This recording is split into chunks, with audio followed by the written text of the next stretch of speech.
السلام علیکم کے ناولز پر آپ سب کو ویلکم۔ ایک خوبصورت ناول کے ساتھ حاضر ہیں جس کا نام ہے آنکھوں کے پار چاند۔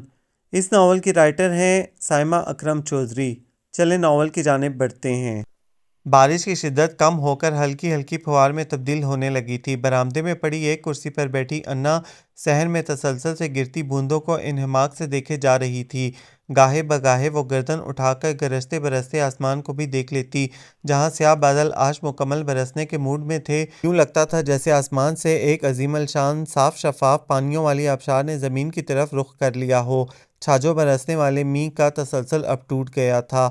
آم کے درختوں کی ڈالیوں میں چھپی کوئل کوکنے لگی تھی۔ انا سے کچھ فاصلے پر پڑے تخت پر نیم دراز خالو جان کی بے چین نظریں سبز لکڑی کے گیٹ پر تھیں، جہاں سے سعدی نے آنا تھا۔ جوں جوں وقت گزر رہا تھا، خالو جان کی بے چینی اور بے قراری اب کوفت اور جھنجھلاہٹ میں بدلنے لگی تھی۔ خاک ترقی کرے گی آج کی نسل، کچھ احساس نہیں ہے وقت کا۔ جہاں کام کے لیے بھیجو واپس آنا بھول جاتے ہیں۔ اب دیکھو برخوردار صبح سے گیا ہے اور واپسی کی کوئی خبر نہیں۔ وہ گردن اچکا کر سبز گیٹ کی طرف دیکھتے ہوئے بولے تھے۔ برآمدے کے کونے میں بنے چھوٹے سے کچن میں سل پر کیریوں کی چٹنی پیستی سروری خالہ نے بیزاری سے اپنے میاں کی آواز سنی، اور سر پر لیے لون کے دوپٹے سے چہرے پر آیا پسینہ صاف کرتے ہوئے وہ گرمی سے بے حال باہر نکلیں۔ کچھ خدا کا خوف کریں میاں صاحب، ایک تو طوفانی بارش میں پرائے بچے کو آپ نے بازار بھجوایا، صبح سے پہلے چڑھتی آندھی اور اس کے بعد دھواں دھار بارش میں بھی اس بچے کی شرافت تھی جو آپ کے کہنے پر جن قدموں سے آیا تھا انہی پر واپس لوٹ گیا۔ اپنی اولاد پر تو بس نہیں چلتا اور دوسروں پر زور زبردستی کرتے ہیں۔ وہ دوسرا نہیں میرا سگا بھانجا ہے، خالو جان نے چڑھ کر یاد دلایا۔ ہاں اسی کا تو ناجائز فائدہ اٹھاتے ہیں، سروری خالہ نے بیزاری سے دو بدو جواب دیا، اور برآمدے میں لگے بیسن پر لگے بوسیدہ شیشے کا خیال آیا تو توپوں کا رخ انا کی طرف مڑ گیا۔ ہزار دفعہ اس لڑکی کو کہا ہے کہ گیلا کپڑا لے کر کبھی اس آئینے کو بھی صاف کر دے، مگر اس زمانے بھر کی سست کاہل اور کامچور لڑکی کے کان پر جوں تک نہیں رینگتی۔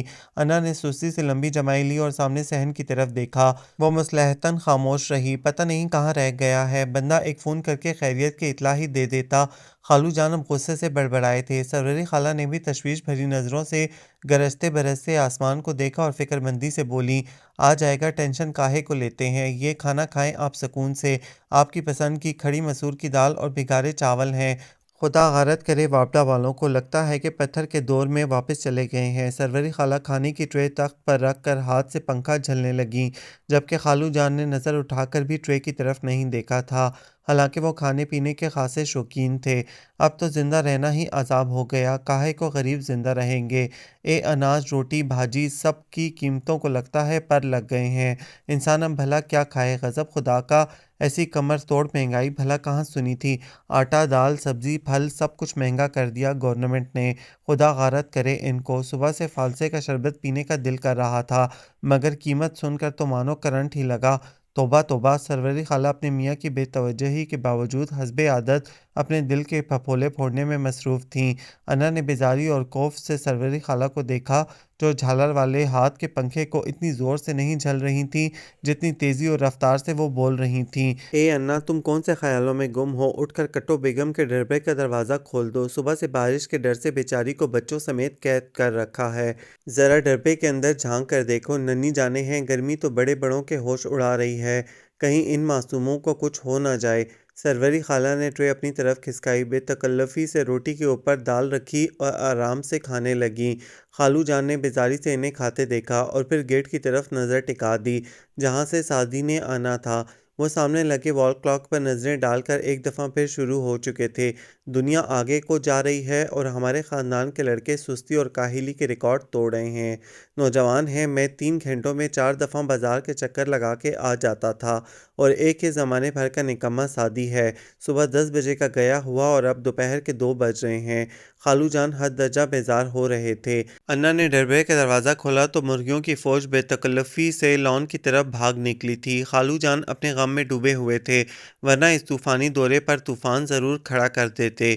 انہیں اپنے ہاتھ کے لگائے ہوئے پودوں سے اپنی اکلوتی اولاد سے بھی زیادہ پیار تھا۔ وہ اب دوبارہ اپنی مطلوبہ جگہ پر بیٹھ کر باہر کا نظارہ کرنے لگے۔ بارش تقریباً رک چکی تھی، بس ہلکی سی کنمن تھی، آسمان پر بادل اب غائب ہو چکے تھے، ہلکی ہلکی ہوا نے حبس کی کیفیت کو خاصا کم کر دیا تھا۔ لو دیکھ لو، اس لڑکے نے اپنا موبائل بھی بند کر رکھا ہے، آئندہ ہرگز کسی کام سے نہیں بھیجوں گا اسے۔ خالو جان نے اپنے موبائل سے شاید سعدی کا نمبر ڈائل کیا تھا۔ لو، یہ کیا سیاسی اعلان ہے؟ اب اس عمر میں کیا سودا سلف لینے آپ خود منڈی جائیں گے؟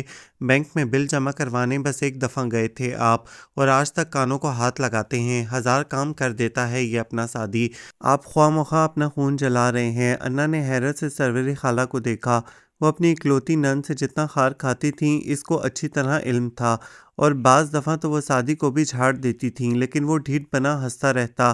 ہر ڈانٹ کے بعد انا سمجھتی تھی کہ وہ ہرگز دوبارہ نہیں آئے گا، لیکن اگلے ہی دن وہ پھر خالو جان کے لیے لائبریری سے بک ایشو کروا کر بڑے نارمل انداز سے آتا تو انا کو ڈھونڈنے سے بھی اس کے چہرے پر کوئی ناراضی یا خفگی کا رنگ دکھائی نہ دیتا، اور وہ جھنجھلا کر اس کے لیے چائے بنانے چل پڑتی، کیونکہ اسے علم تھا کہ وہ آتے ہی خالو جان کے ساتھ کسی سیاسی یا علمی بحث میں الجھ جائے گا، اور ٹھیک 15 منٹ کے بعد ہی خالو اسے چائے بنانے کا آرڈر دے دیتے، جس کے بعد سروری خالہ کے مہنگائی اور چائے کی پتی اور چینی مہنگی ہونے کے اعلانات اور بڑبڑاہٹ صرف انا کو سننی پڑتی، اور اس کے بارے میں انہیں پتہ تھا کہ وہ بے ضرر سی سامیہ ہے۔ یہ برتن اٹھا کر کچن میں رکھاؤ، تمہارے خالو تو آج صرف غصہ پئیں گے اور انتظار کھائیں گے۔ سروری خالہ کے ہلکے پھلکے لہجے پر انا نے چونک کر انہیں دیکھا۔ ان کے چہرے پر بڑی دل چلا دینے والی مسکراہٹ تھی۔ مطلب کیا ہے تمہارا؟ خالو میدان میں اتر آئے تھے، ان کا لہجہ خاصا تیکھا تھا۔ بھئی مطلب تو کچھ نہیں ہمارا، آپ بھی تو صبح سے گیٹ پر نظریں ٹکائے بیٹھے ہیں۔ لے آئے گا سعدی آپ کے صاحبزادے کا 4 لائنوں کا خط، جس کے لیے آپ پچھلے 4 گھنٹوں سے خون جلا رہے ہیں، حتیٰ کہ آپ کو پتہ بھی ہے کہ موصوف نے کیا لکھا ہوگا۔ وہی 2-4 سی رسمی باتیں، پاکستان آنے کا جھوٹا وعدہ، اور بس اپنی زبان بند رکھا کرو، سمجھی؟ خالو جان نے بڑی ناگواری سے ہاتھ اٹھا کر انہیں مزید بات کرنے سے روکا۔ لو، میں نے کون سا غلط کہا ہے؟ سروری خالہ کے بے رحم لہجے پر انا نے خوفزدہ نظروں سے خالو جان کو دیکھا، جو شعلہ بار نگاہوں سے ان کو گھور رہے تھے۔ لو، آ گیا سعدی؟ سروری خالہ کے طنزیہ لہجے پر خالو جان بے چینی سے اٹھ کھڑے ہوئے تھے۔ انا نے بھی چونک کر سبز گیٹ کی طرف دیکھا۔ سروری خالہ کی نظریں اس کی موٹر سائیکل کے سٹینڈ پر رکھے آلو بخارے اور خوبانیوں کے شاپر پر تھیں۔ اکثر و بیشتر تنخواہ ملنے پر وہ ایسی مہربانیاں کرتا رہتا تھا، سوری ماموں جان، میری موٹر سائیکل میں پیٹرول ختم ہو گیا تھا، اور اتنی بارش میں دور دور تک کوئی پیٹرول پمپ بھی نہیں تھا، پورے 4 میل چل کر آیا ہوں۔ وہ اتنی شرمندگی سے کہہ رہا تھا گویا کوئی بہت بڑا جرم سرزد ہو گیا ہو۔ گھر سے نکلتے ہوئے بندہ کم از کم پیٹرول تو چیک کر لیتا ہے، وہ خوف زدہ آواز میں بولے تھے، جبکہ نظریں سعدی کے شاپرز کا گھیراؤ کر رہی تھیں کہ مطلوبہ گوہر نایاب کہاں چھپایا ہوا ہے۔ آئے ہائے بیٹا، یہ وضاحتیں بعد میں دے لینا، پہلے وہ محبت نامہ تو بڑے میاں کو دکھا دو جس کے لیے صبح سے ناشتہ اور دوپہر کا کھانا تک بھلائے بیٹھے ہیں۔ سروری خالہ کے طنزیہ لہجے پر سعدی نے ہڑبڑا کر اپنی پینٹ کی جیب سے نیلا لفافہ نکال کر ان کی طرف بڑھایا، جسے انہوں نے بڑی بےتابی سے پکڑا اور اپنی جیب سے اینک نکال کر کمرے کی طرف بڑھ گئے۔ سروری خالہ نے انتہائی ناپسندیدہ نظروں سے یہ منظر دیکھا اور تلخی سے بولیں، عبدالماجد صاحب، خیر سے فیصل میرا بھی اتنا ہی سگا اور اکلوتا بیٹا ہے جتنا کہ آپ کا، اس کی سوتیلی ماں نہیں ہوں میں، جو آپ اس کا خط مجھ سے چھپائے اندر گرمی میں گھسے جا رہے ہیں۔ لا حول ولا قوت، سخت بے وقوف اور بدگمان عورت ہو تم۔ میں تو اس لیے اندر جا رہا تھا کہ باہر تمہاری کینچی کی طرح چلتی زبان سکون سے خط پڑھنے نہیں دے گی، اندر اطمینان سے بیٹھ کر پڑھوں گا، اور تم رائی کا پہاڑ بنا رہی ہو۔ ٹھیک کہتے ہیں سیانے، عورت کی عقل گھٹنوں میں ہوتی ہے۔ خالو جان جھلا گئے تھے۔ مومانی جان، میں آپ کے لیے خوبانیاں لے کر آیا تھا، ذرا ٹھنڈی کریں، مل کر کھاتے ہیں۔ سعدی نے حسب معمول طوفان کے آگے بند باندھنے کے لیے سروری خالہ کی توجہ دوسری جانب مبذول کروانے کی ناکام کوشش کی۔ آگے پیچھے تو وہ بہل جاتی تھیں، لیکن آج تو خالو جان خاصے بدلحاظ ہوئے تھے۔ اے رہنے دو میاں، میں کون سا تمہاری خوبانیوں کے لیے سر پر بیٹھی ہوئی تھی، اپنے ماموں جان کو کھلاؤ جو کسی آئے گئے کا لحاظ کیے بغیر شروع ہو جاتے ہیں۔ ساری زندگی انہوں نے پورے خاندان کے سامنے مجھے بے عزت ہی کروایا، تب ہی تو سارا خاندان میرے سر پر کھڑے ہو کر ناچتا ہے۔ صبح سے یوں بیٹے کے خط کے منتظر تھے کہ موسم کی خرابی کی وجہ سے ڈاکیہ نہیں آئے گا، تو میں ڈاک خانے دوڑا دیا، اور اب بھی یوں خط بغل میں دبا کر اندر چل دیے جیسے میں فیصل کی سوتیلی ماں ہوں۔ ساری زندگی اس خپتی مرد کے ساتھ غارت کر دی، لیکن پھر بھی مجھے پیروں کی جوتی سے زیادہ اہمیت نہیں دی۔ سروری خالہ منہ پر دوپٹہ رکھ کر رونا شروع ہو چکی تھیں۔ سعدی نے بے بسی سے کھانے کے برتنوں کی ٹرے اٹھائے کھڑی انا کو دیکھا، جو پریشانی سے کبھی سروری خالہ کو تو کبھی کمرے میں آرام سے خط پڑھتے ماجد خالو کو دیکھ رہی تھی۔ مومانی جان دفع کریں، آپ کو پتہ ہے کہ ماموں جان کی ایسی ہی عادت ہے، ذرا زبان کے تیز ہیں، بول بال کے بھول جاتے ہیں۔ آپ تو بہت ہمت اور صبر والی خاتون ہیں، ورنہ ماموں جان کے ساتھ کوئی کم ہمت عورت گزارا کر سکتی تھی؟ انا نے سخت حیرانی سے اسے دیکھا، جو سروری خالہ کے کندھے بہت محبت سے دباتے ہوئے شروع ہو چکا تھا، اور انا کو معلوم تھا کہ ٹھیک 15 منٹ کے بعد مومانی جان صاحبہ بھی سب کچھ بھول بھال کے اپنی مرغیوں اور پچھلے صحن میں بندھی بکری کی خوراک کے بارے میں مشورے لے رہی ہوں گی۔ وہ ایسا ہی تھا، منٹوں میں بے تکلف ہو کر سارے مناظر کو اپنی پسند کے مطابق ڈھال لیتا۔ کبھی کبھی تو انا کو اس پر بے تحاشا رشک آتا، اور کبھی اس کی روزانہ آمد اسے جھنجھلاہٹ کا شکار کر دیتی، لیکن اس کا کچھ فائدہ نہیں تھا۔ وہ اپنی باتیں اور اپنے جذبات و احساسات سے انجان ہی رہتا تھا۔ انا نے کچن کی کھڑکی سے باہر جھانک کر دیکھا، مطلع صاف ہو چکا تھا۔ اس نے دوپہر کے کھانے کے برتن دھوئے اور سلیقے سے رکھے۔ سروری خالہ کا خوشگوار موڈ اور ہنسنے کی آوازیں سن کر اس نے اب اطمینان سے بیسن گھول کے پکوڑوں کا سامان تیار کیا، اور ساتھ ہی چائے کے لیے پانی چولہے پر رکھا۔ پکوڑوں کی ایک پلیٹ نکال کر اس نے دم کی ہوئی چائے کپوں میں ڈالی اور سلیقے سے ٹرے میں برتن رکھ کر باہر آئی تو ماجد خالو کچھ فاصلے پر کرسی پر بیٹھے اخبار کا مطالعہ کرنے میں مگن تھے۔ اسے آتا دیکھ کر مسکرائے۔ شکر ہے گھر میں کسی کو میرے کھانے کا بھی خیال آیا، صبح سے بھوکا پیٹ بیٹھا ہوں، مجال ہے کہ کسی نے پوچھا ہو۔ ماجد خالو کے شرارتی لہجے پر سروری خالہ نے شکایتی نظروں سے پہلے انا اور پھر سعدی کی طرف دیکھا اور خفگی کے اظہار کے طور پر جواب دینے سے گریز کیا۔ صبح سے خالہ تو کئی دفعہ آپ سے کھانے کا پوچھ چکی ہیں، آپ نے خود ہی تو کہا تھا کہ بھوک نہیں ہے۔ انا نے یوں ہی وضاحت دی، حالانکہ اس وضاحت کی قطعاً ضرورت نہیں تھی۔ اے بی بی رہنے دو، جب بندہ منہ پر جھوٹ بول رہا ہو تو اگلا بندہ اس کا کیا بگاڑ سکتا ہے؟ ویسے 5 وقت کی نمازیں پڑھتے ہیں اور جھوٹ بولتے ہوئے حیا نہیں آتی۔ چائے کا کپ اٹھاتے ہوئے وہ اس دفعہ خاموش نہیں رہ سکی تھیں۔ انا بیٹا تم خود بتاؤ، صبح سے اعلان ہو رہے تھے کہ آپ کی پسند کی کھڑی مسور کی دال اور بھگارے چاول پکائے ہیں، اور میرے سامنے بیٹھ کر پوری پلیٹ صاف کی۔ بندہ اتنا بھی بھوکا اور ندیدہ نہ ہو۔ خالو جان کا موڈ خاصا خوشگوار تھا، لگتا تھا کہ بیٹے کا خط پڑھ کر طبیعت باغ و بہار ہو چکی تھی۔ تب ہی سروری خالہ سے چونچیں لڑائی جا رہی تھیں۔ اس دفعہ سروری خالہ نے جواب دینے سے گریز کیا تھا، وہ پکوڑوں کی پلیٹ کی طرف متوجہ تھیں۔ انا نے دوسری دفعہ کے تیار پکوڑے پلیٹ میں نکالے اور چولہا بند کر دیا، اور اس دفعہ پلیٹ لا کر خالو جان کے سامنے رکھ دی تھی۔ شاباش میری بیٹی، بہت محبت والی اور سعادت مند ہے۔ اس گھر میں اگر یہ نہ ہو تو میرا کیا بنے؟ خالو جان کے محبت بھرے انداز پر سروری خالہ نے طنزیہ لہجے میں سعدی کی طرف دیکھتے ہوئے کہا، دیکھ لو اپنے ماموں کے انداز، جیسے باقی تو ان کے دشمن ہیں، بندوقیں اٹھا کر ان کے پیچھے گھومتے ہیں نا۔ زبان کے چلتے کارتوس تو سعدی کافی دیر سے دیکھ رہا ہے۔ ہاں آپ کی زبان سے تو جیسے پھول جھڑ رہے ہیں۔ اللہ کا شکر ہے اہل زبان ہوں، اردو میں ڈاکٹریٹ کر رکھی ہے۔ ایک زمانہ مجھ سے مستفید ہوتا ہے، یہ تو گھر والوں نے قدر نہیں کی۔ خالو جان مکمل موڈ میں تھے، گھر والے پاگل جو ہوئے آپ کے دشمن ٹھہرے، وہ کیوں کرنے لگے قدر؟ خالہ کے طنزیہ لہجے پر انا نے گھبرا کر سعدی کو دیکھا، اور اسے اندازہ ہو گیا کہ اس موقع پر سیز فائر کرنا ضروری ہے۔ ماموں جان کیوں خالہ کو تنگ کر رہے ہیں؟ یہ بتائیں فیصل نے کیا لکھا ہے؟ کب آئے گا پاکستان؟ سعدی کی بات پر سروری خالہ نے مشکور نظروں سے اس کی طرف دیکھا۔ یہ سوال تو وہ بھی کرنا چاہ رہی تھیں، لیکن خالو جان بیٹے کا خط اندر کہیں چھپا آئے تھے، اور تازہ ترین جھڑپ کی وجہ سے وہ ڈائریکٹ پوچھنے سے اعتراض کر رہی تھیں۔ خالو جان چائے کی چسکیاں لیتے ہوئے اطمینان سے بولے تھے، برخوردار کا ابھی تو کوئی پاکستان آنے کا پروگرام نہیں، البتہ کوئی سالانہ 1 ہفتے کی چھٹیاں ہو رہی ہیں، اس کے لیے وہ امریکہ سے کینیڈا جانے کا ارادہ رکھتا ہے۔ لو یہ کیا بات ہوئی؟ کینیڈا میں اس کا کون بیٹھا ہے جس سے ملنے جائے گا؟ خواہ مخواہ پیسوں کا ضیاع۔ سروری خالہ نے ماتھے پر آیا پسینہ پونچھا، ہر وقت پیسوں کی ہی فکر کرنا، پہلے کون سا پیسے بچا بچا کر تم نے وائٹ پیلس کھڑا کر لیا ہے جو اب مزید کرنا ہے؟ جوان خون ہے، گھومنے پھرنے کو دل کر رہا ہوگا۔ خالو جان چڑھ گئے تھے، بات سنیں میری عبدالماجد صاحب، یہ میری ہی بچتیں تھیں جو یہ 10 مرلے کے گھر میں بڑی شان سے بیٹھے ہیں، اور میری بچتوں کی وجہ سے ہی فیصل پچھلے 2 سال سے امریکہ میں بیٹھا ہوا ہے، ورنہ تمہارے تو پورے خاندان کو بس کھانے پینے، گھومنے اور فضول خرچیاں کرنے کا ہوکا ہے، تب ہی ابھی تک کرائے کے گھر میں دھکے کھاتے پھر رہے ہیں۔ سروری خالہ کے تلخ لہجے پر سعدی نے بے اختیار پہلو بدلا تھا، کیونکہ یہ ڈائریکٹ اس کے خاندان کی طرف اشارہ تھا۔ انا اچھی طرح جانتی تھی کہ صباحت پھپھو پچھلے 2 سالوں سے اپنا گھر بنانے کے لیے کوششوں میں مصروف تھیں، لیکن کمر توڑ مہنگائی ان کے راستے کی سب سے بڑی رکاوٹ تھی۔ 1000 دفعہ کہا ہے کہ میرے خاندان کو بیچ میں مت لایا کرو۔ عجیب جاہل اور بیوقوف عورت ہے، میں چاہوں تو تمہارے خاندان کے بھی بقیے ادھیڑ سکتا ہوں، سب کے کچے چٹے سے اچھی طرح واقف ہوں، میری زبان نہ کھلواؤ۔ ماجد خالو کی غصے سے لبریز آواز سن کر اس نے گھبرا کر چائے کے خالی برتن اٹھائے اور کچن کی طرف چل پڑی۔ سروری خالہ اور ماجد خالو کی ایک دفعہ پھر جنگ شروع ہو چکی تھی۔ تم روز روز کی اس لڑائی سے تنگ نہیں ہوتی ہو؟ وہ پتہ نہیں کب سے کچن کے دروازے میں کھڑا اسے برتن دھوتے دیکھ رہا تھا۔ نہیں، بلکہ اگر یہ نہ لڑیں تو گھر کی خاموشی سے وحشت ہوتی ہے۔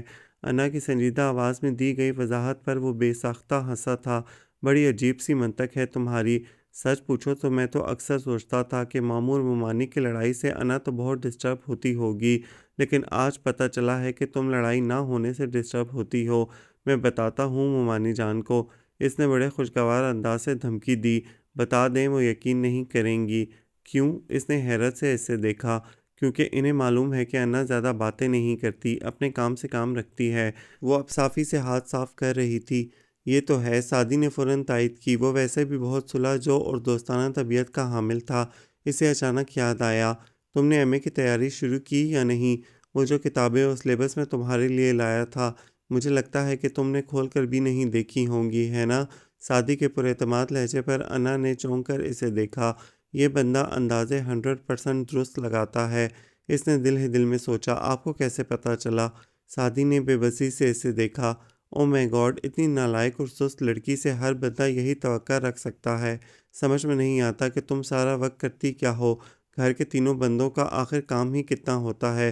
اوپر سے ممانی جان خود بھی ماشاءاللہ خاصی ایکٹیو خاتون ہیں، بلکہ تم سے زیادہ ایکٹیو ہیں، ہر وقت متحرک رہتی ہیں۔ لیکن ان کی قسمت دیکھو، بہو کتنی سست اور نکمی ملی ہے۔ فیصل کے آنے سے پہلے ایم اے کر لو تو اچھا ہے۔ سعدی کے پرخلوص مشورے پر اس کے چہرے کی رنگت ایک لمحے کو پھیکی ہوئی تھی۔ اس نے سوالیہ نظروں سے اپنے سامنے کھڑے بندے کو دیکھا، جس کے ساتھ اس کی شناسائی کو پورے 5 سال ہو گئے تھے، اور وہ بہت عرصے کے بعد اس سے کچھ بے تکلف ہوئی تھی، اور اس میں بھی سعدی کی کوششوں کا عمل دخل زیادہ تھا۔ اگر نہ کروں تو وہ بولی نہیں تھی، لیکن اس کے چہرے پہ لکھا صاف نظر آ رہا تھا، بھائی میں تو بہت مخلصانہ سا مشورہ دے رہا ہوں، کیونکہ فیصل سٹڈی کے معاملے میں ہر درجہ کانشیس بلکہ کریزی بندہ ہے۔ میرا کلاس فیلو رہا ہے، اگر ٹیسٹ میں یا ویسے میرے اس سے 2-3 نمبر زیادہ آ جاتے تھے تو اس کی راتوں کی نیندیں اڑ جاتی تھیں، وہ اور زیادہ محنت شروع کر دیتا تھا۔ اسے نالائق اور سست لوگوں سے بہت چڑ ہوتی ہے۔ وہ بات کے اختتام پر کچھ شوق ہوا۔ پھر میں کیا کروں؟ انا کے لہجے میں اکتاہٹ کا تاثر تھا۔ کرنا کیا ہے، آرام سے ایم اے کرو، سمجھی؟ وہ اپنی ریسٹ واچ پر نظریں دوڑاتے ہوئے ہلکے پھلکے لہجے میں بولا تھا۔ اے سعدی، تم یہاں کھڑے ہو، میں سمجھی تھی کہ شاید چلے گئے۔ تمہاری ماں کی طبیعت ٹھیک ہے؟ اس ہفتے اس نے یہاں کا چکر نہیں لگایا۔ سروری خالہ اچانک کچن میں آن پہنچی تھیں۔ وہ جو رات کے لیے آٹا گوندھ رہی تھی، اس نے چونک کر خالہ کے طنزیہ لہجے کو سنا، جبکہ سعدی شاید ان کے طنز کو سمجھا نہیں تھا، یا پھر جان بوجھ کر نظر انداز کر گیا تھا۔ امی جان آج کل کچھ مصروف تھیں، ابو کا بی پی کچھ ہائی رہنے لگا ہے، پھر کرن اور ارم کے ایگزام بھی تو ہو رہے ہیں آج کل۔ اے انا، تمہیں 1000 دفعہ کہا ہے کہ صرف 3 روٹیوں کا آٹا گوندا کرو، پرسوں بھی 2 روٹیوں کا آٹا بچ گیا تھا۔ ساری رات بجلی غائب ہونے کی وجہ سے فریج بند رہا اور صبح خراب ہو گیا۔ کچھ پتہ بھی ہے کہ گندم کس بھاؤ بک رہی ہے آج کل؟ مہنگائی نے ہر طرف آگ لگا رکھی ہے۔ سروری خالہ نے ناگواری سے اسے ٹوکا تو اس نے پرات میں پڑا خشک آٹا نکال کر پلیٹ میں رکھ دیا۔ اے سعدی، ہمنا کے رشتے کا کچھ بنا؟ وہ جو پچھلے ہفتے لوگ دیکھنے آئے تھے، کیا کہا انہوں نے؟ سروری خالہ کو اچانک یاد آیا تو تجسس سے پوچھا۔ میرا خیال ہے ممانی جان کو وہ بات تو شاید ختم ہو گئی تھی، امی کچھ بتا تو رہی تھیں لیکن مجھے یاد نہیں۔ اس نے سنجیدگی سے کہتے ہوئے انا کو دیکھا جو بڑی مہارت سے آٹا گوندھ رہی تھی۔ آئے ہائے، لوگوں کی تو بات ہی نہ کرو، ان کے تو دماغ خراب ہوئے ہیں، خاص طور پر لڑکے والوں کے۔ ہمنا بیچاری کچھ رنگت میں بھی مار کھاتی ہے، گھر بھی اپنا نہیں، اوپر سے بھائی صاحب نے بھی وقت سے پہلے ریٹائرمنٹ لے لی۔ سچ پوچھو تو دنیا بہت خود غرض ہو گئی ہے، اب تو لڑکے کا رشتہ کرنے سے پہلے بھی لوگ کئی چیزیں دیکھتے ہیں۔ سروری خالہ کے تلخ لہجے پر انا کے ہاتھ ایک لمحے کو سست ہو گئے تھے۔ اس نے فوراً مڑ کر سعدی کا تاریک چہرہ غور سے دیکھا۔ اس کے چہرے پر بہت پھیکی سی مسکراہٹ تھی، جبکہ سروری خالہ اطمینان سے بے خبر فریج میں جھانک رہی تھیں۔ خالہ بھی بعض دفعہ حد کر دیتی ہیں۔ انا نے جھنجھلا کر سارا غصہ آٹے پر نکالا تھا۔ اب تو ہمنا کے بعد کرن اور ارم بھی بی اے کر کے فارغ ہو جائیں گی، اور سچ پوچھو تو تینوں میں کوئی فرق نہیں لگتا، ساتھ کھڑی ہوں تو پتہ ہی نہیں چلتا کون بڑی ہے اور کون چھوٹی۔ اپنی ماں کو مشورہ دینا کہ تینوں میں سے جس کا رشتہ آئے فوراً کر دے۔ آج کل وہ دور نہیں کہ بڑی کے لیے چھوٹی کی عمر بھی نکال دی جائے۔ لگتا تھا ماجد خالو سے ہونے والی جنگ کی بھڑاس آج ادھر نکالنے کے موڈ میں تھی۔ انا نے ایک نظر سعدی کے سپاٹ چہرے پر ڈالی اور سنک میں ہاتھ دھوتے ہوئے بولی، مجھے سلیبس کچھ سمجھ میں نہیں آ رہا تھا، کسی دن ہمنا آپی کو لے آئیے گا، میں ان کے ساتھ ڈسکس کر لوں گی۔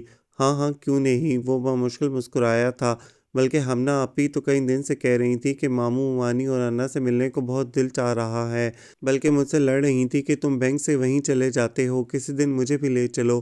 اسے نہ جانے کیوں لگا تھا کہ انا نے صرف اور صرف بات کو بدلنے کے لیے اس سے کہا ہے۔ ہاں میاں ضرور لے آؤ، تمہارے ماموں جان بہت خوش ہوں گے، بلکہ جس دن ان کا کوئی اپنا آیا ہو اس دن تو ان کی زبان کی دھار دیکھنے کے قابل ہوتی ہے۔ سروری خالہ نے فریج سے سر نکال کر طنزیہ انداز سے کہا، پھر یاد آنے پر بولی، اے انا یہ فریج میں صبح 4 ٹماٹر پڑے تھے اور اب ایک بھی نہیں۔ خالہ صبح 2 دال میں اور 2 چاولوں میں بھی تو ڈالے تھے۔ سعدی کے سامنے ایسی وضاحتیں اسے بہت کوفت میں مبتلا کرتی تھیں۔ کیوں 2 ٹماٹروں سے گزارا نہیں ہوتا تھا؟ لڑکی تمہارا ہاتھ بہت کھلا ہے، کل سے کھانا میں خود بناؤں گی، تم تو 4 دن کا راشن 2 دن میں ختم کر دیتی ہو۔ ٹھیک ہے، وہ آہستگی سے بولی تھی۔ اسے معلوم تھا کہ صبح تک خالہ یہ بات بھول بھال جائیں گی۔ سعدی تم جو خوبانی اور آلو بخارے لائے تھے وہ باہر گرمی میں اب تک گل سڑ چکے ہوں گے، وہ اپنے مخصوص انداز سے بولی تھی۔ ابھی لاتا ہوں ممانی جان، وہ فوراً باہر لپکا تھا۔ دیکھ لو اگر میں یاد نہ دلاتی تو اس نے ایسے ہی واپس لے جانا تھا۔ یہ تمہارے خالو کا خاندان ایک سے ایک چالاک اور چلتر لوگوں سے بھرا ہوا ہے، اور یہ تو پھر صباحت کا بیٹا ہے جو میٹھی چھری ہے۔ خالہ کا لہجہ خاصا دھیما تھا، لیکن انا نے پھر بھی خوفزدہ نظروں سے کچن کے دروازے کی طرف دیکھا جہاں سے سعدی کو واپس آنا تھا، لیکن خیریت رہی۔ خالہ فریج کا دروازہ صافی سے صاف کرنے میں مگن تھی اور خاموش تھیں۔ اس نے شاپر لا کر سیلف پر رکھ دیے۔ انا نے کنکھیوں سے اس کے چہرے کا جائزہ لیا، وہ کسی گہری سوچ میں گم نظر آ رہا تھا۔ شاپر وہاں رکھ کر رکا نہیں۔ تھوڑی دیر بعد اس کے موٹر سائیکل سٹارٹ ہونے کی آواز سن کر اس کا دل نہ جانے کیوں تعصب سے بھر گیا تھا۔ پھر رات کا کھانا کھاتے ہی عشاء کی نماز پڑھ کر وہ فوراً سونے کے لیے لیٹ گئی۔ حالانکہ سروری خالہ کا باتیں کرنے کا موڈ تھا، لیکن اس کی بے توجہی محسوس کر کے وہ بھی خاموشی سے سو گئیں۔ پھوپھو آپ یہ فالسے کا شربت لیں، خالہ بس آتی ہوں گی۔ پچھلے 3 گھنٹے میں اس نے تیسری دفعہ یہ فقرہ بولا تو صباحت پھوپھو نے اپنے ازلی محبت و مروت بھرے انداز سے اسے دیکھا۔ بیٹا مجھے کوئی ٹینشن نہیں، میں اپنی بیٹی کے ساتھ باتیں کر رہی ہوں، تم آرام اور سکون سے اپنا کام نپٹاؤ۔ پتہ نہیں خالہ کو اتنی دیر کہاں ہو گئی، مجھ سے کہہ کر گئی تھیں کہ سلیم صاحب کے ہاں افسوس کے لیے جا رہی ہوں، بس آدھے گھنٹے میں آ جاؤں گی۔ خالو جان بھی آج اپنے کالج کی طرف نکل گئے، وہاں شاید کوئی پرانے کولیگز وغیرہ اکٹھے ہو رہے تھے اور جاتے جاتے کریلوں کی فرمائش کر گئے تھے، اس لیے میں خصوصی توجہ سے بنا رہی ہوں۔ اس نے بہت مؤدب انداز سے وضاحت دی تھی۔ کوئی بات نہیں بیٹا، تم یہ کریلوں والی ٹوکری اور قیمے والا امیزہ باہر لے آؤ، دونوں پھوپھو بھتیجی مل کر بناتے ہیں۔ صباحت پھوپھو کے مخصوص نرم لہجے پر وہ بے ساختہ مسکرائی اور سارا سامان باہر ان کے پاس ہی برآمدے میں لے آئی۔ اسے صباحت پھوپھو کی ساری فیملی بہت اچھی لگتی تھی، حالانکہ سروری خالہ ان سے بہت خار کھاتی تھیں۔ بھابھی بیچاری بھی کہاں گھر سے نکلتی ہیں، آج سوچا ہوگا کہ سارے ملنے میں لانے والوں کے شکوے دور کر دوں، گھر سے نکلنا کہاں آسان ہوتا ہے۔ اب پچھلے ہفتے سے سوچ رہی تھی کہ بھائی جان کی طرف چکر لگاؤں، لیکن کوئی نہ کوئی مصروفیت آڑے آ جاتی تھی۔ وہ کریلے میں قیمے کا امیزہ بھرتے ہوئے بڑی سادگی سے اسے بتا رہی تھیں۔ گرے کلر کا دوپٹہ ماتھے تک بڑے سلیقے سے اوڑھے اپنے باوقار سراپے کے ساتھ وہ خاصی جاذب نظر لگتی تھیں۔ پھوپھو کرن اور ارم کو بھی ساتھ لے آتی، اس نے مسکراتے ہوئے کہا۔ اسے شوخ و شرارتی جڑواں ارم اور کرن بہت اچھی لگتی تھیں، وہ آتے ہی پورے گھر میں ہلچل مچا دیتیں۔ سروری خالہ کی مرغیوں اور بکری کی شامت آ جاتی اور سروری خالہ کے ماتھے کے بل گہرے ہوتے جاتے۔ بیٹا فیصل نے کچھ آنے کا بتایا، کب پاکستان آئے گا؟ صباحت پھوپھو کے سوال پر وہ ایک لمحے کو خاموش رہ گئی، پھر کچھ سنبھل کر بولی، پتہ نہیں، خالو جان بتا رہے تھے کہ اس سال تو آنے کا ارادہ نہیں ہے، تو بیٹا کب آنے کا ارادہ ہے؟ آخر کو 4 سال ہو گئے ہیں، اوپر سے بھابھی نے خواہ مخواہ ضد کر کے تمہارا فیصل کے ساتھ نکاح کروا دیا، حالانکہ بچہ مان بھی نہیں رہا تھا، وہ فکر مندی سے کہہ رہی تھیں، پھر دھیمے لہجے میں بولی، تمہیں فون وغیرہ تو کرتا ہے نا؟ ایک تاریک سایہ اس کے چہرے پر دوڑ گیا، وہ نفی میں سر ہلاتے ہلاتے اثبات میں سر ہلا گئی۔ پھوپھو کے چہرے پر کچھ اطمینان کے رنگ جھلکے تھے، کریلے کے اوپر باندھتے ہوئے دھاگا بری طرح الجھ گیا تھا۔ صباحت پھپھو نے آرام سے اسے پکڑ کر اسے سلجھا دیا تھا۔ وہ ممنون نظروں سے اسے دیکھنے لگی۔ بس بیٹا دعا کرو کہ کرن اور ارم سے پہلے میری ہمنا کا مسئلہ بھی سلجھ جائے۔ بیٹیوں کے مسئلے بہت نازک ہوتے ہیں، جو رشتہ بھی آتا ہے کرن یا ارم میں سے ایک پر ہاتھ رکھ دیتا ہے، سچ پوچھو بہت بہت دل خراب ہوتا ہے۔ بس اللہ کی مصلحتیں ہیں وہ جانے۔ صباحت پھپھو آج خاصے موڈ میں تھیں۔ ایک تو گھر میں کوئی اور تھا بھی نہیں، اور دوسرے انا سے بہتر کوئی اور سامعہ انہیں مل بھی نہیں سکتا تھا۔ وہ خاموشی سے سب کی باتیں سنتی جاتی۔ بعض دفعہ تو ارم اور کرن کو اس پر سخت حیرت ہوتی۔ تمہاری ماں ماشاءاللہ بہت سکھڑ اور سلیقہ مند تھی۔ تمہارے باپ کی اچانک موت پر اس نے بڑی حوصلہ مندی سے اپنی اکلوتی اولاد اور گھر کو سنبھالا، لیکن بیچاری خود بھی تھوڑی عمر ہی لے کر آئی تھی۔ تمہاری شادی کا اسے بہت چاؤ تھا۔ جب بھی بھابھی کے پاس آتی تو اپنی اس خواہش کا اظہار ضرور کرتی تھی، لیکن افسوس، صباحت پھپھو کے رنجیدہ لہجے پر اس کا دل بھی دکھ سے بھر گیا تھا۔ حالانکہ ماں کی وفات کو پورے 5 سال ہو گئے تھے، لیکن اسے کل کی بات ہی لگتی تھی۔ کام کرتے ہوئے اس کے ہاتھ سست ہو گئے تھے۔ پھر کریلے فرائی ہونے کے لیے رکھ کر اس نے جلدی جلدی دوسرے چولہے پر روٹیاں پکا لی تھیں۔ رائتہ بنا کر فارغ ہی ہوئی تھی جب سروری خالہ پسینے سے شرابور ہانپتی کانپتی گھر پہنچی تھی۔ توبہ توبہ، اتنی گرمی! لگتا ہے کہ سورج زمین پر ہی آن پہنچا ہے۔ اوپر سے کمبخت وابڈا والوں کو اللہ غارت کرے، گرمی سے بے حال کر رکھا ہے۔ اے صباحت، تم کب پہنچی؟ ان کی نظریں کمرے سے نکلتی اپنی نند پر پڑی تو گرمی کا احساس دگنا ہو گیا تھا۔ بھابھی آپ گھر میں UPS کیوں نہیں لگوا لیتی؟ اب تو ماشاءاللہ فیصل ہر ماہ پیسے بھجوا رہا ہے۔ صباحت پھپھو کے خلوص دل سے دیے گئے مشورے پر سروری خالہ کے ماتھے کے بلوں میں اضافہ ہو گیا تھا۔ اے رہنے دو صباحت، میرا بیٹا پردیس میں اللہ جانے کیسے خون پسینہ بہا کر روزی کما رہا ہے، اور میں یہاں لوٹانا شروع کر دوں؟ دفع کرو ایسے خرچ کو۔ اچھا ہے جتنی دیر بجلی جاتی ہے بجلی کے بل تو کم آئیں گے نا؟ یہاں تو مہنگائی نے طوفان مچا رکھا ہے، ہر روز نیا خرچہ نکل آتا ہے۔ اے تم کب آئیں اور بچیاں نظر نہیں آ رہی؟ گھر میں خاصا سکون ہے۔ سروری خالہ کے طنزیہ جملے پر صباحت پھپھو نے بے اختیار پہلو بدلا تھا، جبکہ سروری خالہ اب بہت سکون سے انا کے ہاتھ سے بنا روح افزا پی رہی تھیں۔ بس کافی دنوں سے بھائی جان کو نہیں دیکھا تھا، طبیعت بے چین سی ہو رہی تھی۔ صبح میں نے سعدی سے کہا کہ بینک جاتے ہوئے مجھے چھوڑ جائے، بچیوں کے آج کل پیپرز ہو رہے ہیں، اس لیے میں خود ہی نہیں لے کر آئی۔ لے آتی بھائی، ابھی ان کے ماموں صاحب آئیں گے تو خود ہی بے چین ہو کر بھانجیوں کو لینے پہنچ جائیں گے۔ سروری خالہ کے طنزیہ لہجے پر انا نے چونک کر صباحت پھپھو کو دیکھا، جن کے چہرے پر پھیکی سی مسکراہٹ تھی۔ انا کا بے اختیار دل چاہا کہ وہ سروری خالہ کو وہاں سے اٹھا دے، لیکن اسے معلوم تھا کہ ایسا ہونا ممکن نہیں۔ اس نے ایک خفگی بھری نظر سروری خالہ پر ڈالی اور ان کے ہاتھ سے خالی گلاس ذرا غصے سے پکڑا۔ خالہ نے چونک کر اسے دیکھا لیکن خاموش رہیں۔ باہر گیٹ کھلا تھا۔ ماجد خالو گرمی سے بے حال موٹر سائیکل گھسیٹتے اندر آ رہے تھے۔ برآمدے میں پہنچتے ہی وہ کھل اٹھے۔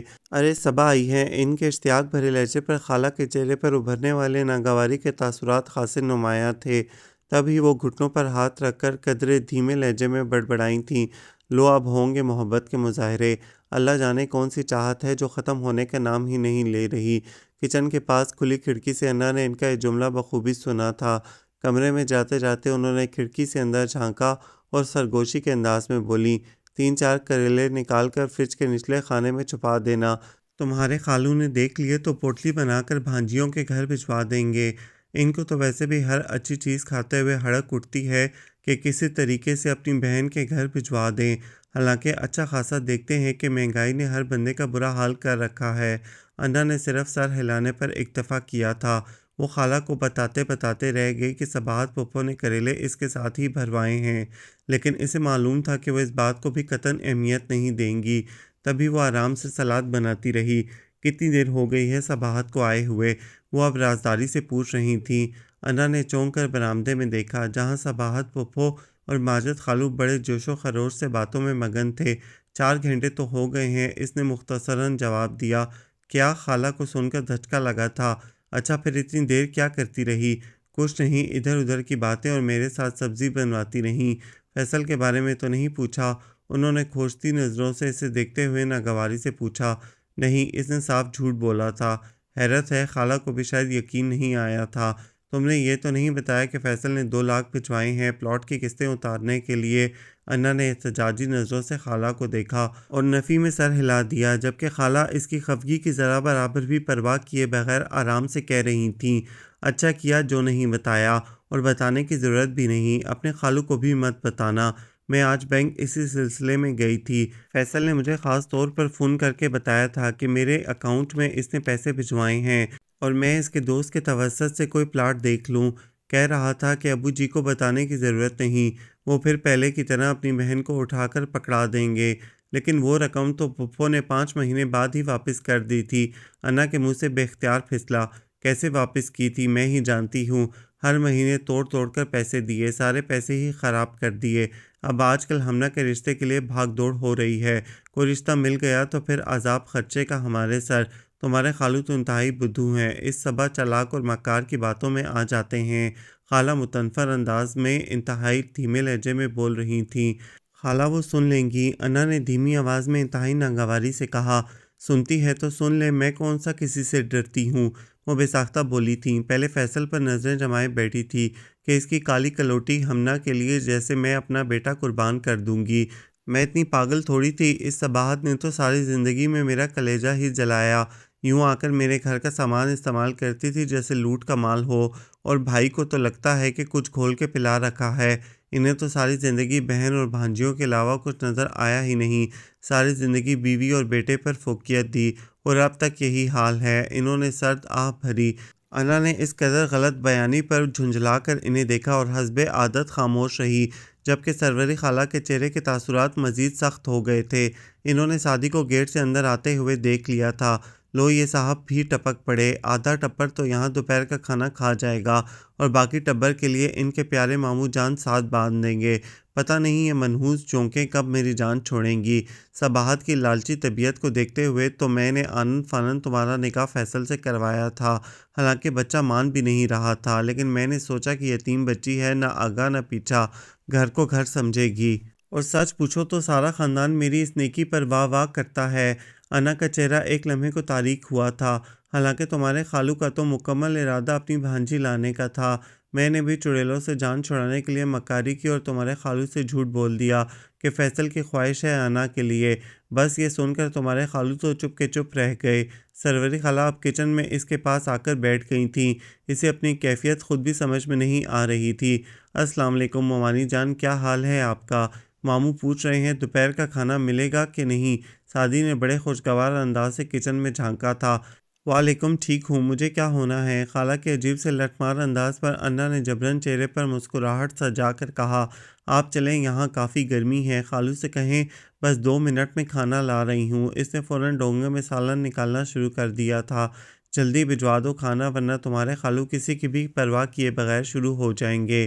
اپنوں کو دیکھ کر تو وہ ویسے بھی آپے سے باہر ہو جاتے ہیں۔ خالہ گھٹنوں پر ہاتھ رکھ کر بمشکل اٹھتے ہوئے بولی تھیں۔ انا نے سعدی کے پرسکون چہرے کو نظر اٹھا کر دیکھا، یہ مائنڈ کیوں نہیں کرتا؟ وہ ایک دفعہ پھر سوچنے لگی تھی، جبکہ وہ سامنے شیلف پر رکھے برتن اٹھا کر اس کی ہیلپ کروانے لگا۔ بیٹا تم کہاں جا رہی ہو؟ یہاں بیٹھ کر ہمارے ساتھ کھانا کھاؤ۔ اسے کچن میں جاتے دیکھ کر صباحت پھپھو نے ٹوکا۔ پھپھو مجھے بھوک نہیں ہے، اس نے کسل مندی سے جواب دیا۔ کیوں بھوک نہیں ہے؟ ادھر واپس آؤ، ذرا آئینے میں شکل دیکھو اپنی، کتنی کمزور ہو رہی ہو ہمنا کی طرح۔ پھپھو کے محبت بھرے لہجے پر سروری خالہ نے طنزیہ انداز میں انہیں دیکھا۔ بھائی صبا، برا نہ مانو تو ہمنا کا مسئلہ دوسرا ہے۔ اس بچی کو تو آئے دن کے رشتے والیوں کی اٹھک بیٹھک نے بیزار کر رکھا ہے، جبکہ انا کا تو ماشاءاللہ ایسا کوئی مسئلہ نہیں، بس آج کچھ ناشتہ لیٹ کیا تھا اس لیے کھانے کو دل نہیں چاہ رہا ہوگا۔ جاؤ انا، ذرا چولہے پر چائے کا پانی رکھو، تمہارے خالو کھانا کھاتے ہی چائے کے لیے مچل جاتے ہیں۔ صباحت پھپھو کے چہرے پر تاریک سایہ آیا تھا۔ انا نے جھنجھلا کر کچن کی طرف قدم بڑھا دیے، جبکہ ماجد خالو بہت اطمینان سے کہہ رہے تھے، ہماری ہمنا میں بھلا کیا کمی ہے؟ بس آج کل لوگوں کی آنکھوں پر لالچ کی پٹی بندھی ہے، دیکھنا کوئی نہ کوئی گوہر شناس اللہ نے اس کے لیے بھی رکھا ہوگا۔ انشاءاللہ ہماری ہمنا بھی گھر بار والی ہو جائے گی، انشاءاللہ۔ صباحت پھپھو رنجیدہ لہجے میں بولی تھیں۔ انشاءاللہ تعالیٰ، ان کے دل نے بھی بے اختیار کہا تھا۔ اس دن ماجد خالو کی طبیعت اچانک خراب ہو گئی تھی، حالانکہ وہ بالکل ٹھیک ٹھاک سوئے تھے۔ رات کے پچھلے پہر سینے میں ہلکا سا درد محسوس ہوا تھا اور انا نے گھبرا کر سعدی کے گھر فون کر دیا، اور ہسپتال پہنچتے پہنچتے خالو جان کو ہلکا سا ہارٹ اٹیک ہو چکا تھا۔ سروری خالہ تو بھوکلا گئی تھیں، لیکن جیسے ہی خالو کی طبیعت سنبھلی وہ اپنی سابقہ روٹین میں آ گئی تھیں۔ اس دن صباحت پھپھو خالو جان کا پتہ کرنے ہسپتال آئیں تو وہ وہیں تھی، جبکہ خالہ سعدی کے ساتھ گھر گئی ہوئی تھیں۔ بھائی جان آپ فیصل کو کہتے کہ وہ پاکستان کا چکر لگا لیتا، اتنے سال تو ہو گئے ہیں، اور پھر اس بچی کی بھی رخصتی کر دیتے، کب تک یوں ہی بٹھائے رکھیں گے؟ صباحت پھپھو بہت اپنائیت سے مشورہ دے رہی تھیں۔ خالو بمشکل پھیکی سی مسکراہٹ چہرے پر لائے تھے۔ میں نے تو بہت کہا تھا لیکن اس کی ماں نے منع کر دیا کہ خواہ مخواہ اتنا کرایہ لگا کر آنے کی کیا ضرورت ہے۔ خالو کے لہجے میں دکھ اور تعصب تھا۔ لیں یہ کیا بات ہوئی، اکلوتا بیٹا ہے، اسے اپنی ذمہ داریوں کا خود احساس کرنا چاہیے۔ صباحت پھپھو اس کی موجودگی سے بے نیاز گلہ کر گئیں۔ تمہیں پتہ تو ہے سروری کا، خالو تیزیہ مسکراہٹ کے ساتھ بولے، ایک ایک پیسے پر وہ جان دیتی ہے، ساری زندگی اس نے بس جوڑا ہے، خرچ کرتے ہوئے اسے بہت تکلیف ہوتی ہے، اسے تو آج کل میری بیماری پر لگنے والے اخراجات کی بھی سخت ٹینشن ہے، اٹھتے بیٹھتے بس فیصل کو فون کر کے ہر روز کے خرچ کا رونا رویا جاتا ہے۔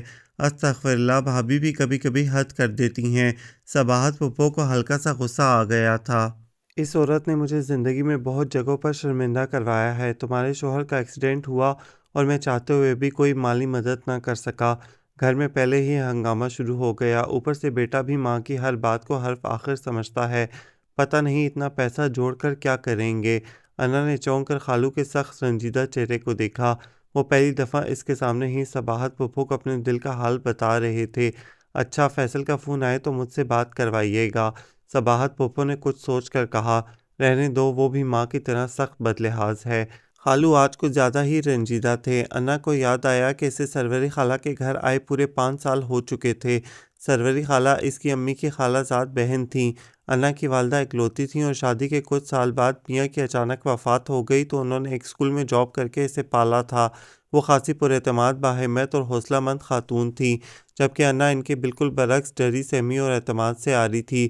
اس کی ددیال میں صرف ایک چچا تھے جو کویت میں بیوی بچوں سمیت مقیم تھے۔ یہی وجہ تھی کہ امی نے اپنی بیماری اور روز بروز گرتی ہوئی حالت کے پیش نظر خود سروری خالہ کو فون کر کے ساری صورتحال سے آگاہ کیا اور اپنی وفات کے بعد انا کی دیکھ بھال کی التجا کی، جسے سروری خالہ رد نہ کر سکیں، اور اگلے ہی دن ماں بیٹی کو لینے پاک پتن پہنچ گئیں، اور پھر 3 ماہ بعد ہی اس کی والدہ لاہور میں سروری خالہ کے گھر ہی انتقال کر گئیں، اور اس وقت وہ فرسٹ ایئر کی طالبہ تھی۔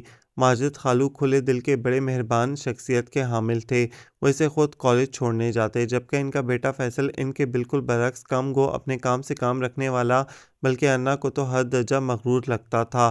اس کی اپنی ہی دنیا تھی، وہ دونوں 2 سال ایک ہی گھر میں رہے، لیکن ان 2 سالوں میں بس گنتی کی 2-4 دفعہ اس کی مختصراً بات ہوئی تھی اور پھر وہ باہر چلا گیا۔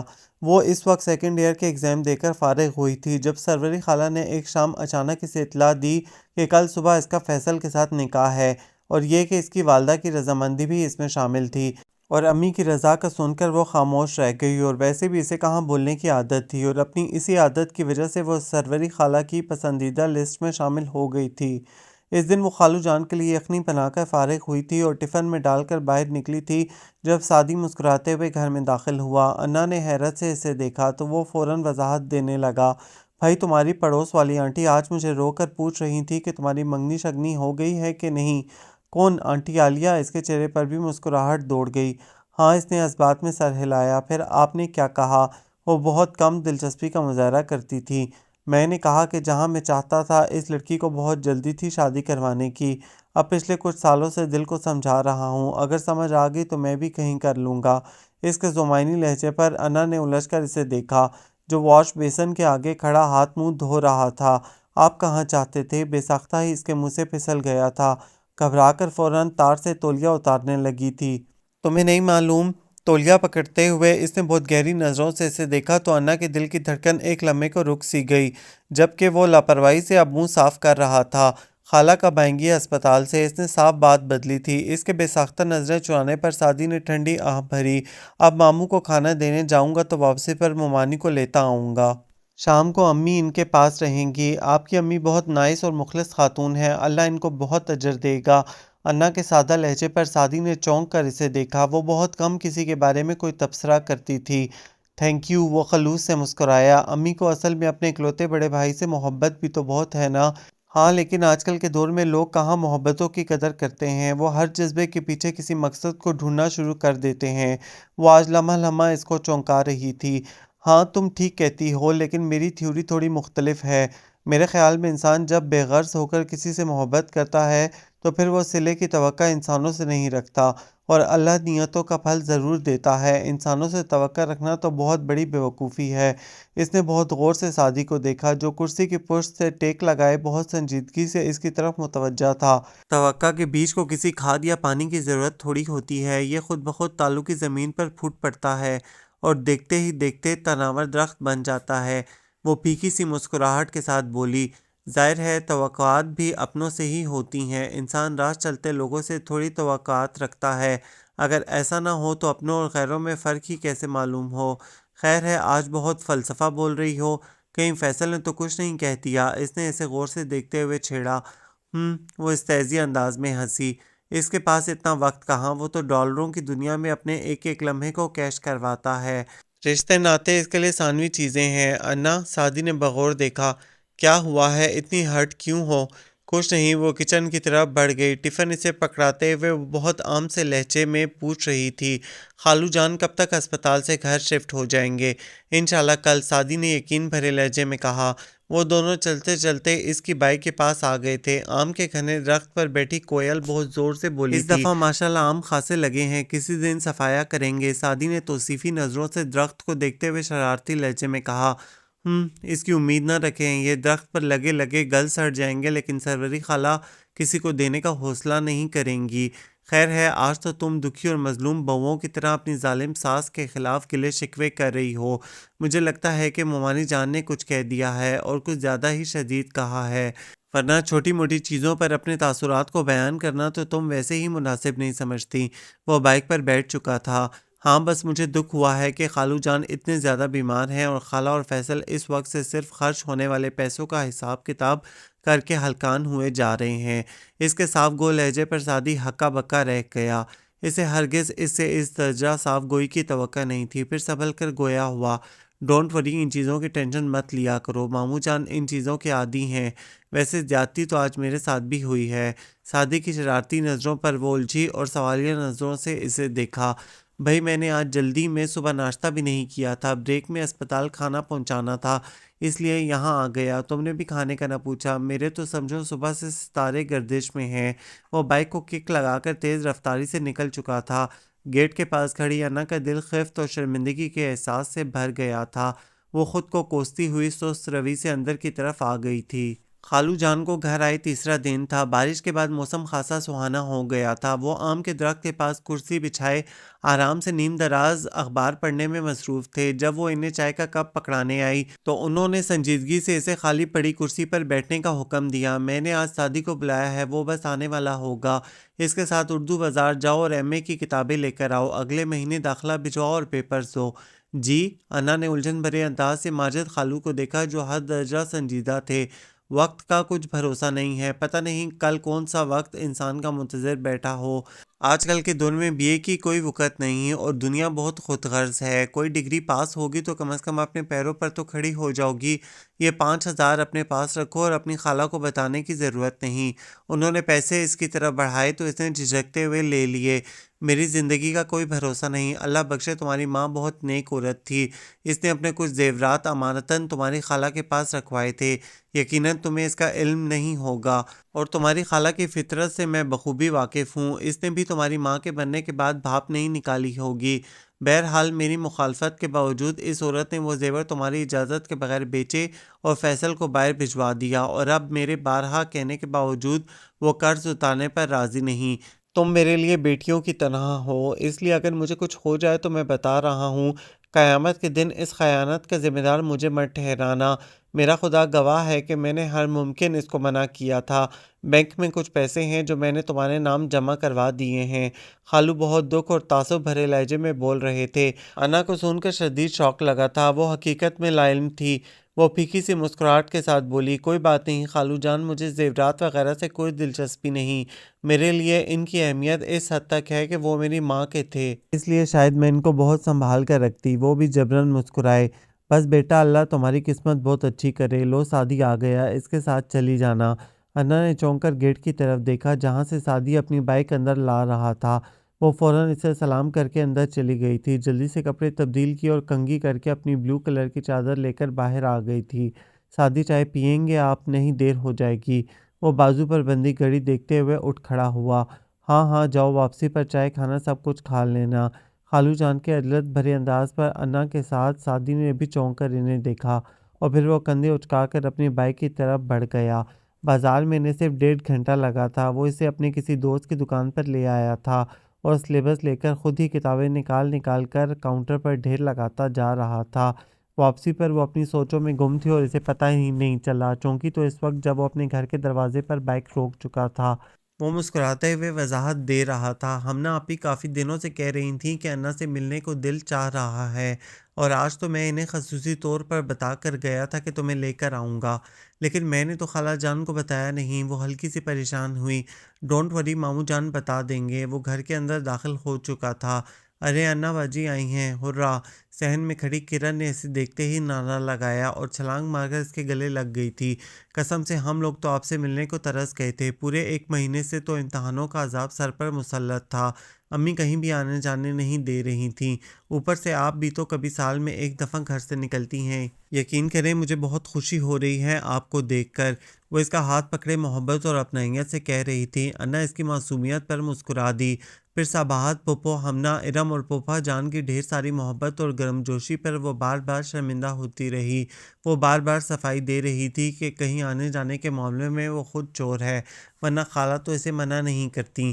کھانا کھا کر وہ ہمنا کے کمرے میں کچھ دیر آرام کے لیے لیٹی تھی۔ ارم اور کرن دونوں کچن میں چائے بنانے میں مگن تھیں، جبکہ صباحت پھپھو اور ہمنا ظہر کی نماز پڑھ رہی تھیں۔ اس نے یوں ہی بیڈ کی سائڈ پر پڑی پروین شاکر کی کتاب اٹھا لی۔ درمیان میں سے چند غزلیں پڑھتے پڑھتے اس نے پہلا صفحہ کھولا اور پہلے صفحے پر لکھی تحریر پڑھ کر اسے دھچکا لگا۔ وہ فوراً اٹھ کر بیٹھ گئی۔ اس کا دماغ گھوم گیا تھا۔ آنکھوں کے سامنے لکھی تحریر اس کا منہ چڑھا رہی تھی۔ یہ کتاب ہمنا باجی کو ان کی برتھ ڈے پر گفٹ ملی تھی، ہمنا کے لیے، جو میری زندگی کی پہلی اور آخری خواہش ہے، جسے دیکھ کر مجھے زندگی خوبصورت لگتی ہے، تمہارا فیصل۔ انا کا دل زور زور سے دھڑکنے لگا۔ اس نے فوراً ہی کتاب بند کر دی تھی۔ اس کے حواس قابو میں نہیں آ رہے تھے۔ فیصل کا سپاٹ چہرہ اور روکھا لہجہ اس کے ذہن کے دریچوں پر روشن تھا۔ اس کی بیزاری کے پیچھے چھپی داستان کا سرا ہاتھ لگ گیا تھا۔ بھئی انا، تم کہیں بور تو نہیں ہو رہی؟ یہ ارم اور کرن کہاں لگ گئیں؟ ہمنا آپی باہر سے بولتی اندر آ رہی تھیں۔ اس کا چہرہ دیکھ کر وہ ٹھٹک گئیں۔ ارے تمہیں کیا ہوا؟ کتنا پسینہ آ رہا ہے، طبیعت ٹھیک ہے؟ انہوں نے آگے بڑھ کر انتہائی محبت سے اس کے ماتھے کو چھوا۔ جی طبیعت ٹھیک ہے، بس کچھ گرمی لگ رہی ہے، اس نے بھوکلا کر وضاحت دی۔ تو ہمنا آپی نے غور سے اس کا چہرہ دیکھا، جبکہ وہ غیر محسوس طور پر کتاب اپنے تکیے کے نیچے کر چکی تھی اور اب دوپٹے سے اپنا چہرہ صاف کر رہی تھی۔ انا باجی آج میرے ہاتھ کی فرسٹ کلاس چائے پئیں اور داد دیں۔ قسم سے کبھی کبھی تو مجھے خود حیرت ہوتی ہے کہ آخر میں اتنی اچھی چائے بنا کیسے لیتی ہوں۔ کرن چائے کے مگ ٹرے میں رکھے ہنستے ہوئے اندر داخل ہوئی تھی۔ اللہ معافی دے، ایک تو گرمی اور اوپر سے جھوٹ، توبہ توبہ! ارم نے دہائی دی اور پھر ہمنا باجی کی طرف متوجہ ہوئی۔ ہمنا آپی آپ کی کولیگ رہنا آئی ہوئی ہے، امی کے پاس بیٹھی آپ کو یاد کر رہی ہیں۔ ارم کی اطلاع پر وہ فوراً اٹھی اور کمرے سے نکل گئیں، جبکہ کرن اس کی چائے کا کپ پکڑاتے ہوئے ایک دفعہ پھر شروع ہو چکی تھی۔ قسم سے انا باجی آج آپ کو دیکھ کر بہت خوشی ہو رہی ہے، بلکہ ہمارا بس چلتا تو آپ کو ہمیشہ کے لیے یہیں رکھ لیتے، لیکن سروری مومانی جان نے بالکل ظالم سماج کا کردار ادا کیا اور دو دل توڑ دیے۔ کیا مطلب؟ وہ چونکی، جبکہ کرن اپنے بچکانہ پن سے پھر شروع ہو چکی تھی۔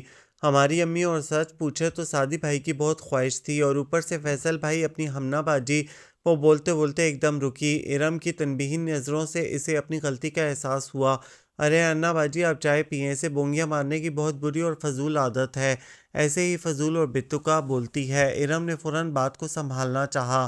ہاں مجھے معلوم ہے، فیصل نے ایک دفعہ بتایا تھا کہ وہ ہمنا میں انٹرسٹڈ ہے۔ اس نے صاف جھوٹ بولا تھا، جبکہ دونوں بہنوں کے چہرے کا رنگ تیزی سے اڑا تھا۔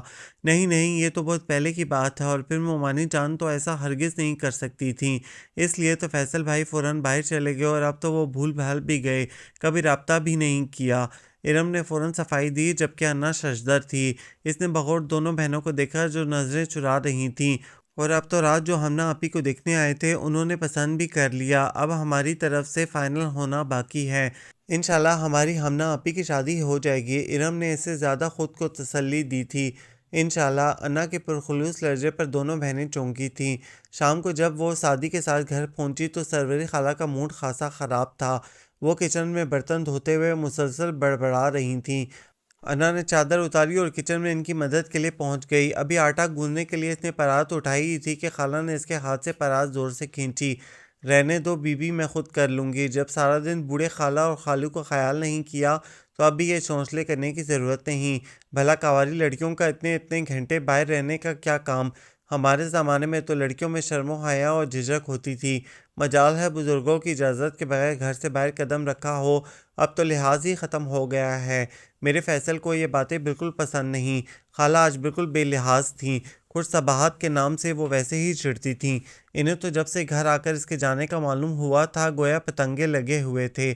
وہ خاموشی سے کچن سے نکل آئی تھی۔ فیصل کے پسند ناپسند کے بارے میں انہوں نے پہلی دفعہ یوں ببانگ دہل کہا تھا اور انا کو بالکل اچھا نہیں لگا تھا۔ وہ آ کر اپنے کمرے میں لیٹ گئی۔ دل تو ویسے بھی بوجھل تھا۔ آنسوؤں نے بھی بغاوت کر دی۔ خاموشی سے اس کا تکیہ بھیگتا رہا۔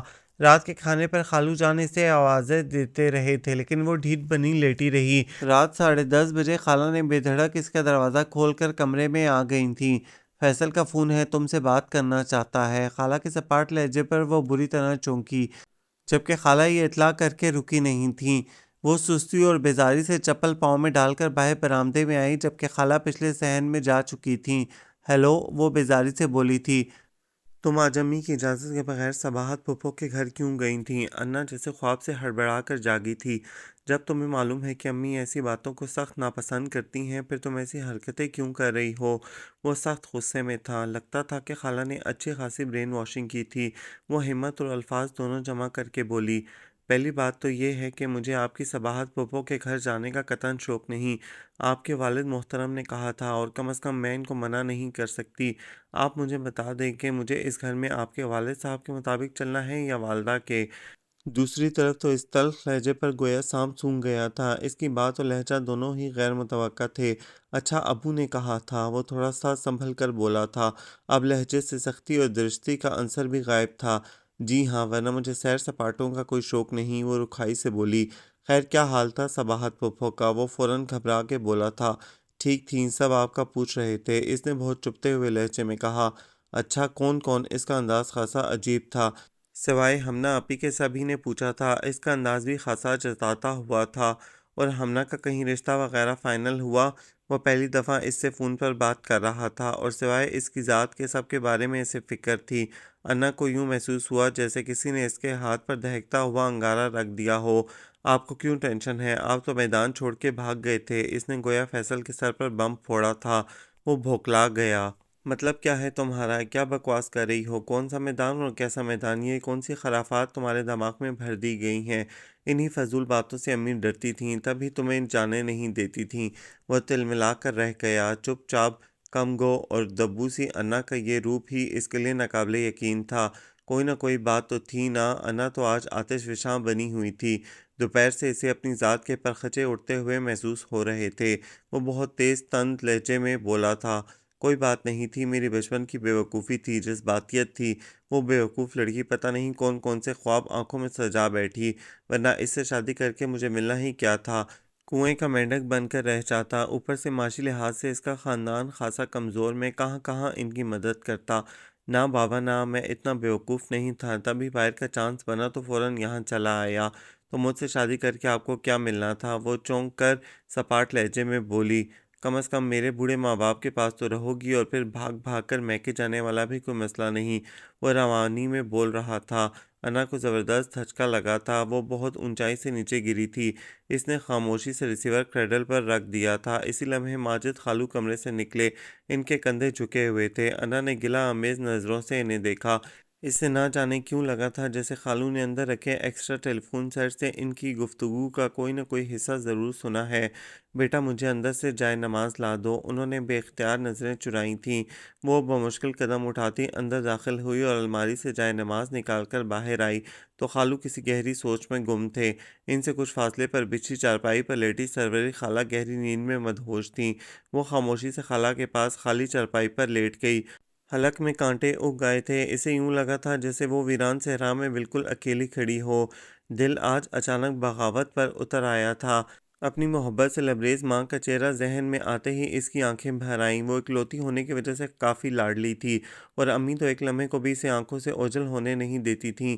باپ کا بس ہلکا سا چہرہ اسے یاد تھا، یا پھر خالد چاچو کا مہربان انداز۔ وہ کویت جانے سے پہلے اس سے ملنے آئے تھے اور اسے نہ جانے کیوں انہیں دیکھ کر اپنے باپ کی یاد بے آئی تھی۔ وہ عید وغیرہ پر اسے فون کر لیتے تھے، ورنہ خاصی مصروف زندگی تھی ان کی۔ اور پھر سمینہ چچی جو خاصی ریزرو اور کم غصی تھیں، مختصر سا اس کا حال احوال پوچھ کر فون چچا کو پکڑا دیتی۔ کاش چچا مجھے بھی اپنے ساتھ کویت لے جاتے، اس نے پہلی دفعہ خاموش شکوہ کیا۔ بے چینی سے تو کروٹ بدلی، اچانک اس کی نظر کچھ فاصلے پر چارپائی پر بیٹھے ماجد خالو پر پڑی۔ وہ پچھلے 3 گھنٹے سے ایک ہی پوزیشن میں کسی گہری سوچ میں گم بیٹھے تھے۔ گود میں رکھے تکیے پر دونوں کونیوں کو مضبوطی سے جمائے ہاتھوں کے پیالے میں ان کا چہرہ خاصے گہرے تفکر کی خمازی کر رہا تھا۔ چاند کی روشنی میں وہ خاصے پرسرار لگ رہے تھے۔ انا کو ایک دم سے کچھ ڈر محسوس ہوا۔ وہ فوراً بازو آنکھوں پر رکھ کر زبردستی سونے کی کوشش کرنے لگی، لیکن ساری رات وہ کروٹیں بدلتی رہی، ہر بار چونک کر خالو کو دیکھتی، لیکن وہ ایک ہی پوزیشن میں بیٹھے تھے۔ انہیں دیکھتے دیکھتے اس کی نہ جانے کب آنکھ لگ گئی۔ انا اٹھو بیٹا، 10 بج رہے ہیں۔ خالو کی آواز پر اس کی آنکھ فوراً کھل گئی۔ 10 بج گئے، اتنی دیر مجھے پتہ ہی نہیں چلا۔ وہ جلدی جلدی بال سمیٹنے لگی۔ سورج سر پر آ گیا ہے لیکن ناشتے کا کچھ پتہ ہی نہیں۔ خالہ سروری نے اس کی محترم آنکھوں اور ان میں نظر آتے سرخ ڈوروں کو غور سے دیکھ کر نسبتاً نرم لہجے میں کہا، تمہاری طبیعت ٹھیک ہے؟ انہوں نے انا کو جانچتی نظروں سے دیکھا۔ ہاں ٹھیک ہوں۔ وہ خالہ کی ٹٹولتی نظروں سے خائف ہو کر فوراً کچن میں گھس گئی، لیکن خالہ کی اونچی آواز میں دی گئی اطلاع پر وہ چونک گئی۔ میں ناشتہ کر چکی ہوں خالو، تمہیں اٹھا کر پتہ نہیں کہاں نکل گئے، بس اپنے لیے ناشتہ بنانا۔ اس کے قدم ڈھیلے پڑ گئے۔ بیزاری سے اس نے کیتلی میں چائے کے لیے پانی رکھا اور چائے کپ میں ڈال کر وہیں بیٹھ کر پینے لگی۔ 1000 دفعہ منع کیا ہے کہ صبح صبح نہار منہ صرف خالی چائے نہیں پیتے، اور کچھ نہیں، چھوٹا سا پراٹھا یا روٹی ہی بنا لیا کرو۔ فریج میں کباب پڑے ہیں، انڈوں کا اسٹاک جوں کا توں ہے، کون سا کسی چیز کی کمی ہے؟ خالہ کے محبت بھرے انداز پر وہ چونکی اور اگلے ہی لمحے کندھے جھٹک کر دوبارہ خاموشی سے چائے پینے لگی۔ کیا کہہ رہی تھی تمہاری سبات پھوپھو کل؟ ان کے تجسس بھرے لہجے پہ اب میٹھی چائے ایک دم کڑوی محسوس ہونے لگی تھی۔ مہربان انداز کے پیچھے کچھ جاننے کی کھوج سمجھ میں آ گئی تھی۔ پتہ نہیں، مجھ سے تو کوئی خاص بات نہیں کی، بلکہ میرے جاتے ہی وہ پھوپھا کو لے کر کسی سے ملنے چلی گئی تھیں۔ میں تو آ گئی، وہ پتہ نہیں کب آئی ہوں گی۔ اس کی اطلاع پر خالہ کے چہرے پر اطمینان کے رنگ نمودار ہوئے تھے۔ اچھا، گئی کہاں تھی؟ کچھ نہ کچھ تو بتا کر گئی ہوگی۔ تجسس ابھی بھی برقرار تھا۔ شاید ہمنہ آپی کے کسی رشتے وغیرہ کا مسئلہ تھا۔ اچھا، ان کے کان کھڑے ہوئے۔ کہاں کر رہی ہے؟ کیا کرتا ہے لڑکا؟ کتنے بہن بھائی ہیں؟ خالہ کے بے چین لہجے پر وہ بیزاری سے بولی، میں نے پوچھا نہیں، آپ کو پتہ تو ہے میں ان باتوں میں دلچسپی نہیں لیتی۔ وہ کچھ ذکر تو کر رہی تھیں کہ لڑکا اکلوتا ہے اور انگلینڈ میں ہوتا ہے، باقی میں نے دھیان نہیں دیا۔ ایک تو تم بھی بدھو اور بیوقوف ہو، تمہاری عمر کی لڑکیاں چلتا پرزہ ہوتی ہیں، اور ایک تم ہو کہ کچھ خبر نہیں، پتہ نہیں کیا بنے گا تمہارا۔ ادھوری معلومات سن کر انہیں خاصی مایوسی ہوئی تھی، جبکہ وہ اطمینان سے چائے کے برتن دھونے لگی۔ لڑکا اکلوتا اور انگلینڈ میں، اتنا اچھا رشتہ کیسے اس کالی کلوٹی کو مل گیا؟ صباحت کے تو پاؤں زمین پر نہیں ٹک رہے ہوں گے، وہ بلند آواز میں بڑبڑائیں تھیں، جبکہ پیشانی شکنوں سے پر تھی۔ وہ تو مجھے پتہ نہیں، خیر دوپہر میں کیا بنے گا؟ اس نے لاپرواہی سے بات ٹالنا چاہی۔ جو مرضی پکا لو، میرا تو کلیجہ جل رہا ہے۔ وہ گھٹنوں پر دباؤ ڈال کر اٹھی۔ ہاں گرمی بھی تو بہت ہے، انا تلخی سے مسکرا دی۔ پتہ نہیں لوگوں کی قسمتیں کیسے اچھی ہو جاتی ہیں، اور اتنی میسنی اور گھنی ہے صباحت، ایک دفعہ مجھے بیٹی کے سسرال جانے کا نہیں کہا، لے گئی ہوگی اپنے بھائی کو، ان کو بتائے بغیر تو سانس بھی نہیں لیتی۔ عجیب لیلا و مجنوں والی محبت ہے بہن بھائی میں، اب بھی مجھے یقین ہے وہیں حاضری دینے گئے ہوں گے۔ خالہ جی بھر کے بدگمان ہو رہی تھیں، ان کا موڈ خاصا خراب ہو چکا تھا۔ وہ برتن دھو کر کچن صاف کر کے باہر نکلی اور دل لگا کر گھر کی تفصیلی صفائی کی، جبکہ خالہ آم کے پیڑ کے نیچے بچھی چارپائی پر دوپٹے سے سر باندھنے جانے کن زہریلی سوچوں میں گم لیٹی ہوئی تھیں۔ اس نے صفائی کر کے فریج سے بھنڈیاں نکالیں اور کاٹنے لگی۔ وہ کھانا بنا چکی تھی جب خالو واپس آئے، وہ بھی خاموش تھے۔ آتے ہی وہ کمرے میں گھس گئے تھے اور ٹیلی فون گود میں رکھے دھڑ دھڑ نمبر ملائے جا رہے تھے۔ انا نے 1-2 دفعہ جھانک کر دیکھا، لیکن وہ ریسیور کان سے لگائے بہت دھیمی آواز میں انتہائی سنجیدہ لہجے کے ساتھ مصروف تھے۔ خالہ انتہائی کسل مندی اور طبیعت کے بوجھل پن کے ساتھ 2-3 دفعہ خود بھی جا کر دیکھ چکی تھیں۔ جاؤ اپنے خالو سے کہو کہ کھانا کھا لیں، آج کے ٹیلی فون کے سرہانے بیٹھے رہنے کا ارادہ ہے،